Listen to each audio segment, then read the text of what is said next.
আজকে আমি রান্না করব শুকনো মাছ আলু দিয়ে। শুকনো মাছ কেটে নিয়েছি আর আলু কেটে নিয়েছি, টমেটো আর পেঁয়াজ নিয়েছি। প্রথমে আমি গ্যাসটা জেলে নেব।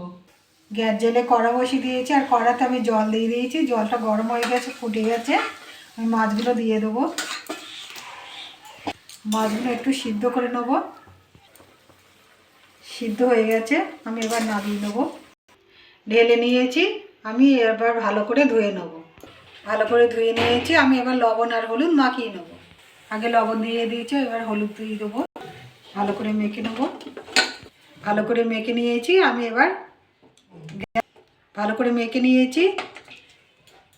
কড়াটা বসিয়ে দিয়েছি, কড়াটা গরম হয়ে গেছে। আমি এবার সর্ষের তেল দিয়ে দেবো। তেলটা গরম হয়ে গেছে, মাছগুলো ভেজে নেব। মাছগুলো ভালো করে ভেজে নিয়েছি, আমি এবার তুলে নেব। সব মাছগুলো তুলে নিয়েছি। ওই তেলে আমি আলুগুলো ভেজে নেব।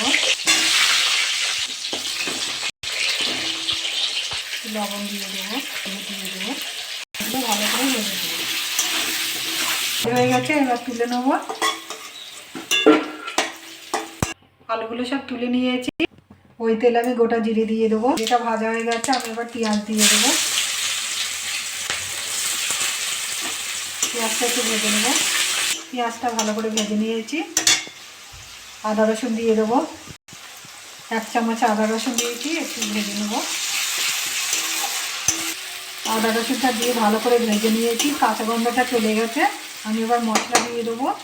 হলুদ দিয়ে দেবো, লঙ্কার গুঁড়ো দিয়ে দেবো, গুঁড়ো দিয়ে দেবো 1/2 চামচ, জিরে গুঁড়ো দিয়ে দেবো 1 চামচ, একটু কাশ্মীর লঙ্কা দিয়ে দেবো, স্বাদ মতো লবণ, টমেটো কেটে রেখেছি দিয়ে দেবো।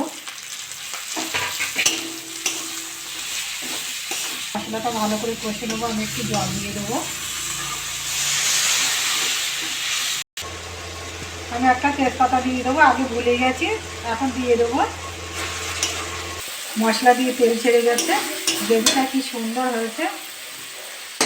আমি এবার আলুগুলো দিয়ে দেবো। আলুগুলো দিয়ে ভালো করে কষে নেবো। ভালো করে কষে নিয়েছি, আমি এবার জল দিয়ে দেবো।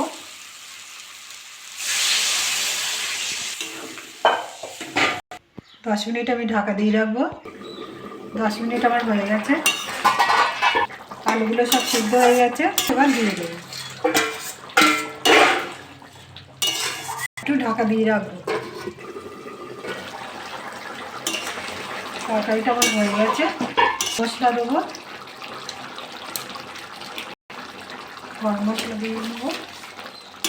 এবার নামিয়ে নেব। দেখুন কি সুন্দর হয়েছে। এরকম করে বাড়িতে রান্না করে খাবেন। খেয়ে ভালো লাগলে আমার চ্যানেলটাকে লাইক করবেন, শেয়ার করবেন, কমেন্ট করবেন, সাবস্ক্রাইব করবেন। ধন্যবাদ।